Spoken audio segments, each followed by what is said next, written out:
Hello and welcome back to Digital Publishing Online, and I'm Lisa Gabrielle.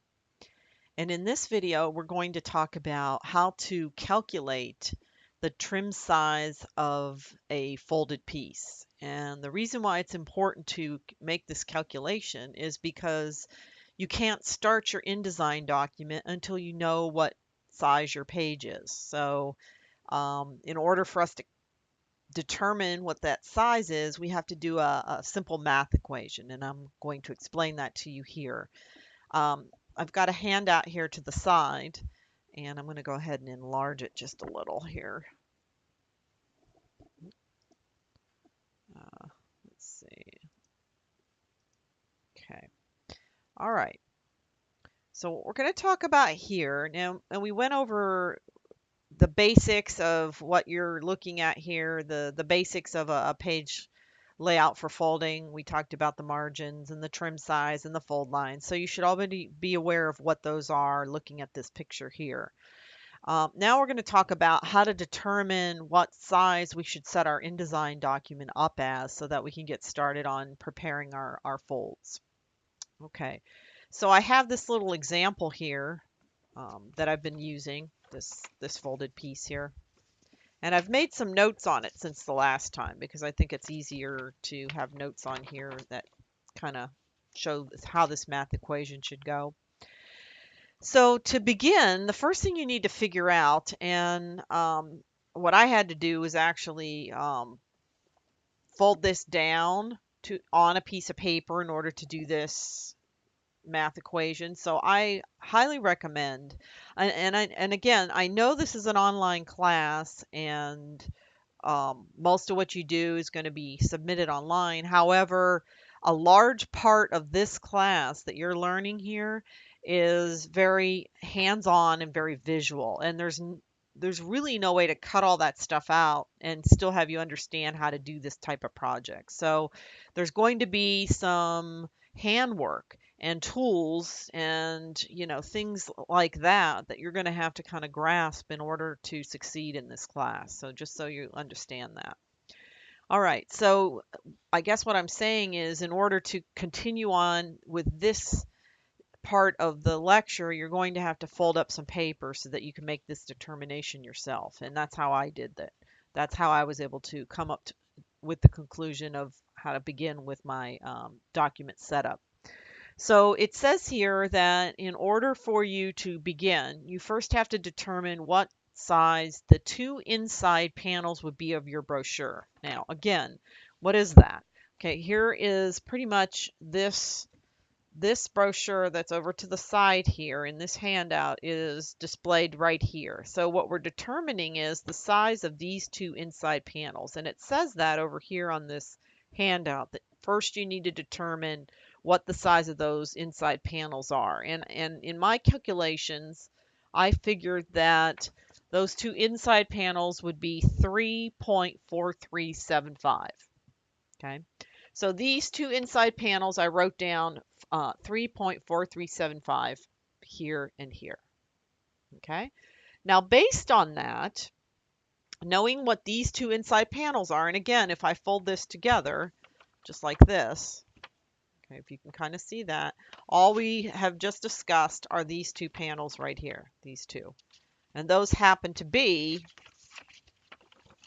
the two actual, physically, they're the two outside panels, but in terms of the brochure design, they start with the two inside panels as part of the design. Okay, but physically they're the two outside panels, just so you understand that.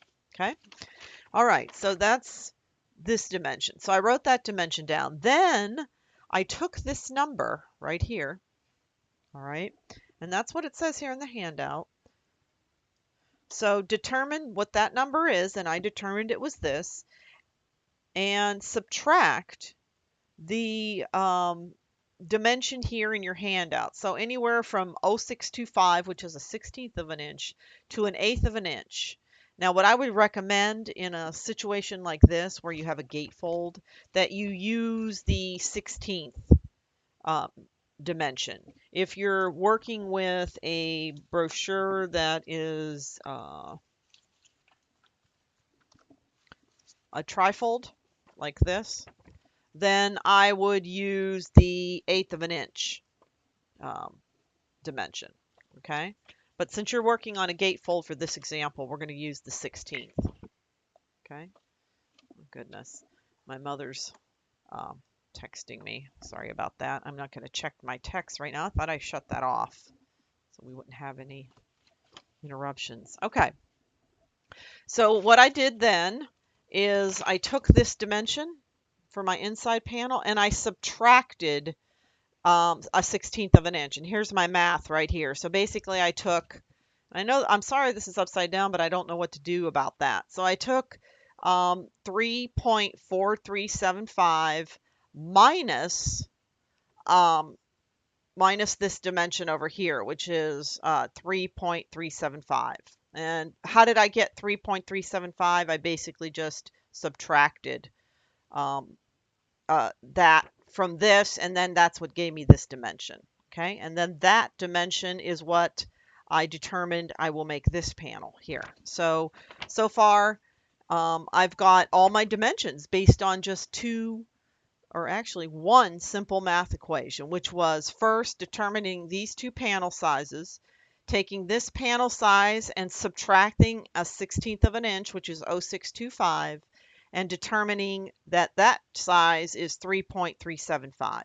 And that happens to be what size this panel and this panel will be. Okay, so I wrote all those down. Okay, so I have that dimension here, here, here, and here.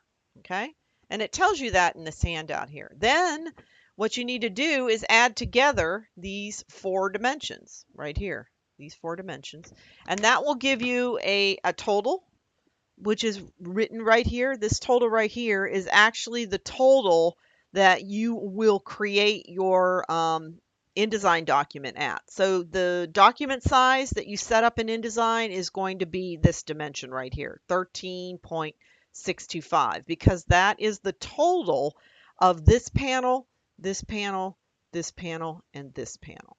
Okay?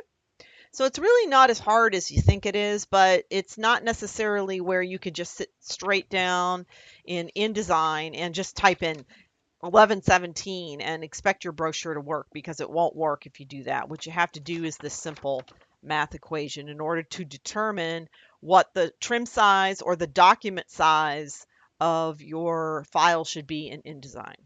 Okay? And that's what this handout is explaining here. All right, so I'm going to stop this video because I don't want to make these too long. And I will get started in the next video on taking these dimensions and starting to set up my InDesign document.